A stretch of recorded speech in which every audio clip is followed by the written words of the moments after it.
একটা good news নিয়ে এই ভিডিওটা বানানো। আমি জানি যে আপনারা সবাই কনসার্ন ছিলেন।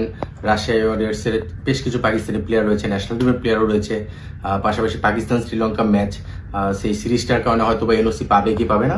গুড নিউজটা হচ্ছে তারা এনওসি পাচ্ছে।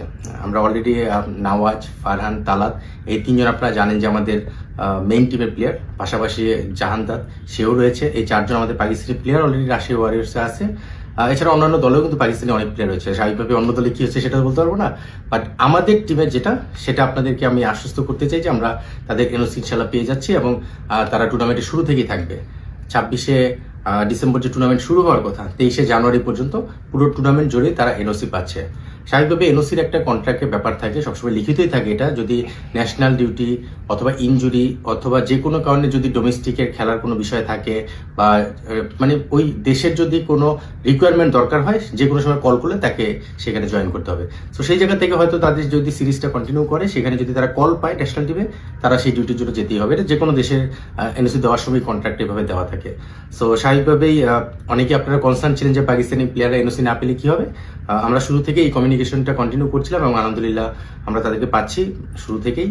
স্বাভাবিকভাবে যদি সিরিজটা হয় তখন মিডিলে একটা পোর্শনে হয়তো তাদেরকে আমরা মিস করব, তারপরে আবার সেটা শেষ হয়ে যাওয়ার পরে তারা অ্যাভেলেবেল হয়ে যাচ্ছে। সো আমরা স্বাভাবিকভাবে আপনারা যতটা কনসার্ন যে রাজশাহী ভালো করার জন্য আমাদের যে চিন্তা ভাবনা সেটাকে আমরা কাজ করে যাচ্ছি।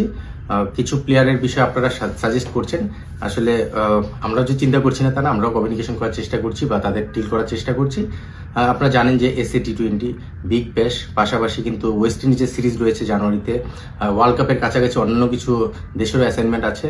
তো প্লেয়ার আসলে অনেকের নামই আপনারা প্রপোজ করছেন, তাদের অ্যাভেলেবিলিটির যে ব্যাপারটা সেটা ইনশোর করেই কিন্তু তাদের সঙ্গে কন্ট্রাক্ট করতে হয়। সো যারা অ্যাভেলেবেল আছে তাদের মধ্যে থেকে বেস্ট কম্বিনেশনটা কিভাবে আমরা নিয়ে আসতে পারি আমাদের দলের জন্য, সেটা আমরা প্রায়োরিটি দিচ্ছি। সো কমিউনিকেশন হচ্ছে, যেগুলো ইন্টারনালি স্বাভাবিকভাবে আমরা করেই থাকি এবং করছি।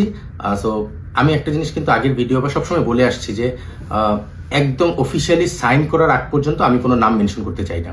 সো স্বাভাবিকভাবে অনেক নাম হয়তো আপনারা এদিক ওদিকে শুনতে পাচ্ছেন, সেটা আমরা অফিসিয়ালি যখন এগ্রিমেন্ট পেপার সাইন করব তখনই সেটা আপনাদেরকে জানাতে পারবো। তবে আপনারা বিশ্বাস রাখেন, যেভাবে দল শুরু করেছিলাম বানানো, শুরু থেকে আমাদের ডিরেক্ট সাইনিং বেশ কিছু প্লেয়ার ছিল, দুজনের নাম হয়তো আমরা বিসিবিকে অফিসিয়ালি জানিয়েছি, বাট টিম কম্বিনেশন আমরা সেভাবেই কাজ করেছিলাম।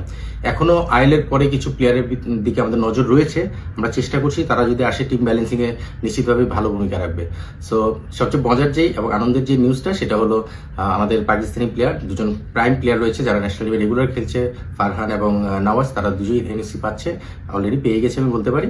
সো আপনারা বিশ্বাস রাখেন যে আমাদের মেইন কম্বিনেশন এবং মেইন স্ট্রেংথ নিয়ে বেস্ট ইলেভেন যেভাবে করতে হয় সেটার দিকে নজর রেখে আমরা এগিয়ে যাচ্ছি। বেশ কিছু প্লেয়ার দিকেও নজর আছে, সেটাও চমক হিসেবে থাকবে।